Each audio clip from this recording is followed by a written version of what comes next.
All right, so uh, Apple's Vision Pro, right? Everyone's talking about it. It's the future of computing, maybe. We're going to try to figure that out today. Yeah, future, sure. But Apple's really good at generating hype. That's what they do. That's true. That's true. We're diving deep today into Apple's Vision Pro. We've got all their marketing materials, all those glossy images and the carefully worded descriptions, but we're here to give you the actual breakdown. We're cutting through the hype to see what this thing actually is. Is it actually revolutionary, or is it just, I don't know, a really expensive way to watch movies on an airplane? Yeah, good question. And remember, we're looking at Apple's claims right now, not independent reviews, not yet at least. Exactly, exactly. No marketing jargon here, just the essential facts. And speaking of facts, this thing looks pretty sleek, I gotta say. Just looking at the design here, that one-piece glass front, Hmm? very Apple, very classic, very 2001, a space odyssey. Definitely. Very sleek, very Apple, but they always nail the aesthetic. But then there's the headband. And let's be real, that's key for anything you're wearing on your face for hours on end. And Apple's offering a few options, a breathable knit one, for example. They're really leaning into the comfort aspect, which makes you wonder, is this thing heavy? Yeah, I mean, aluminum and glass, those are the materials they're using. And don't get me wrong, they scream premium, but they also scream potential for neck strain. Yeah, I mean, 2 hours of general use. 2.5, maybe, if you're just watching videos. They're They're saying that's the battery life. not exactly the wireless, untethered future we were promised, more like tethered to an outlet, which again makes you wonder who's actually using this thing and for how long. Right, like imagine trying to get through a full workday on that. Yeah, not quite there yet. Although, one little detail I did notice, they're including Zeiss lens inserts for people who wear glasses. Oh yeah, that's huge. Huge. Not every tech company considers those of us who are, shall we say, visually challenged. Yeah, It's that's a a small detail with big implications. Google Glass, remember? One of the reasons it bombed was because they didn't think about vision correction. So Apple's addressing this early on, and I think it's a good sign that they're trying to make this usable by a wider audience, which if they want mainstream adoption, that's a smart move. Yeah, definitely. Okay, so hardware sleek, but maybe some limitations. Let's get into the good stuff, the software. Apple loves to talk about the magic of its ecosystem, right? Right. So what kind of digital spells are they casting with the Vision Pro? They're really pushing the entertainment angle, calling it the ultimate theater.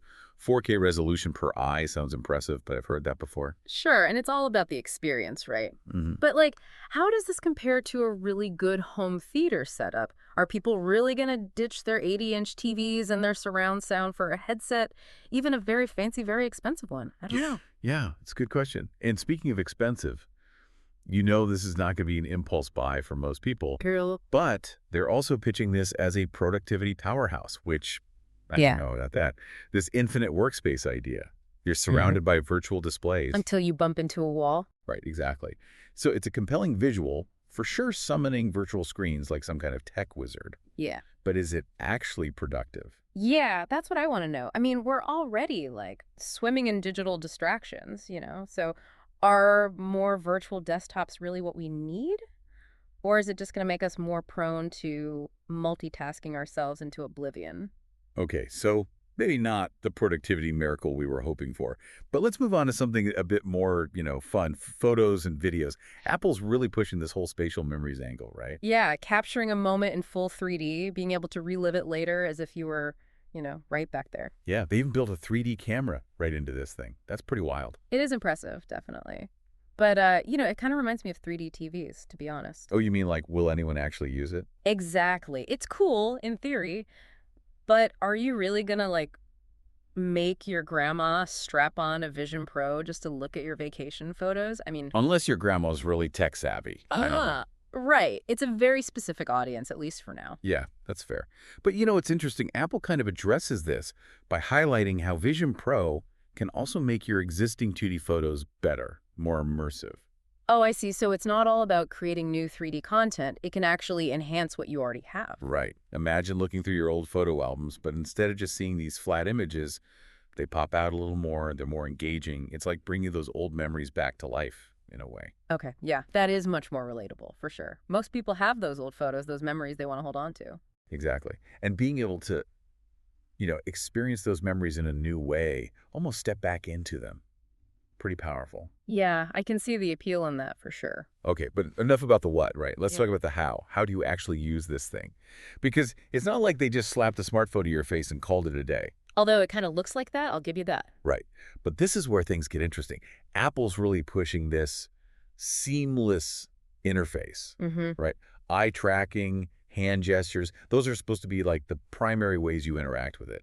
You look at something, you interact with it, you pinch your fingers, you select it. So no more like clunky controllers. Yeah, or those awkward hand-waving things we've seen with other headsets. I mean, it all sounds very Minority Report, but also a little, I don't know, invasive. This thing is tracking your eye movements. That's what I was thinking. Like, what data are they collecting? What are they doing with that data? Apple loves to talk about privacy, but this seems like a whole other level. Yeah, you're right. Every time some new tech comes out, especially something this personal, we need to be asking those questions. Like Apple's mentioned this Optic ID, which uses your iris for authentication. So they say. Right, but that's just one application of eye tracking. What about all the other data they're potentially gathering? Where is it stored? Who has access to it? What are the safeguards they're putting in place to make sure it's not misused? It's definitely something to, keep an eye on. And it's not just about what data is collected, but how it's used, right? Yep. Even if Apple has the best of intentions, even if they're super careful, there's always the potential for misuse down the line. Absolutely. And this isn't just about Apple either. It sets a precedent for the entire tech industry. As spatial computing evolves, as other companies develop their own versions of this, we have to be really careful about privacy in these new digital spaces. Yeah, absolutely. Okay, so eye tracking. Potentially amazing, potentially creepy. What about something a bit more familiar? Voice control. Apple loves Siri, but, Siri doesn't always love us back. Exactly. So how's she going to handle the demands of this whole spatial computing thing? Right, because voice control can be amazing when it works, but when it doesn't, it is so frustrating. Yeah. And with something like Vision Pro, where the whole experience is supposed to feel intuitive, natural, any little hiccup in the voice control could completely ruin it. For sure. It's like that moment in Star Wars when Han Solo's like, never tell me the odds, and then C-3PO chimes in with all the statistics. Not exactly the immersive experience you're going for. Not at all. But one thing that did catch my eye, this guest user feature. It seems like Apple's trying to make this more than just a solo experience. Oh, interesting. So it's not just you alone in your little digital world. They actually want you to interact with other people using this thing. Yeah, it seems that way. Like, imagine watching a movie with friends, but you're miles apart, yet it feels like you're all in the same room together. And that would be something else. Right. But how much of this is Apple's vision for the future versus what this first-generation device can actually do? We have to talk tech specs a bit. All right, let's get into it. Hit me with those technical details. All right, nerd glasses on. But let's keep it snappy, okay? Our listeners are smart. We don't want to overload them. Deal. One of the most impressive things on paper, I gotta say, is the display tech. They're using something called, get this, micro OLED. Micro OLED. Basically, it's a way to pack a ton of pixels into a tiny, tiny space. We're talking 4K resolution per eye, Yeah. which honestly is kind of mind-blowing. But of course, there's a trade-off. Yeah, what's the catch? Battery life. Remember those 2 hours of use we talked about? Yeah, that's not a coincidence. Right, got to power all those pixels somehow. Exactly. More power, less portability. But, hey, they at least found room for LiDAR. Okay, now, for those who don't know, LiDAR isn't just for cool 3D effects, although those are cool. All right. It's like radar. But it uses lasers to map out the environment, and that has huge implications for accessibility. Imagine Vision Pro being able to guide someone who's visually impaired around obstacles or even read signs out loud. That's a game changer. Absolutely. Okay, last tech spec before we move on. Spatial audio. Apple's really hyping this up, calling it their most advanced audio system yet.